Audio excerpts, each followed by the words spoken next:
follow-up users, Christine here with your tip of the week. Today I'm going to show you how to add a custom field to your project page. This is an administrative feature, so if you do not have administrative access to follow-up, you will not be able to take advantage of this. However, don't stop watching yet. If there is a custom field you'd like to see added to your system, you can talk to your team's administrator and figure out if it would be a good solution for your company to track additional information. So today what we're going to do is we're going to come over here to our name at the top right hand corner. We're going to select company settings. From here, we're going to select project custom fields.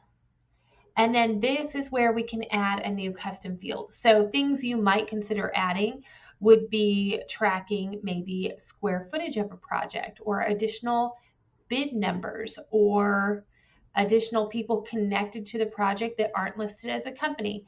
There's a ton of different things that you possibly would track that are apart from our hard-coded codes like sales status, marketing status, lead from. Maybe you want to track the square footage. So all you have to do is come here, hit the plus sign, title your custom field, select the type of custom field you're selecting. So today, this one is just a text. We don't need a date or a drop down.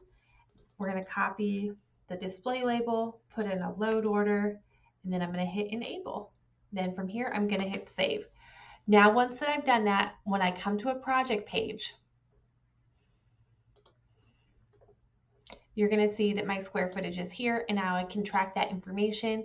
The other thing I can do is I can come to the project page, I can do an advanced search, and I can do an advanced search for this field as well. So if it's a drop down, I could search all of those areas and find what I need to find quickly. Hope you have a great week, and I'll talk to you soon.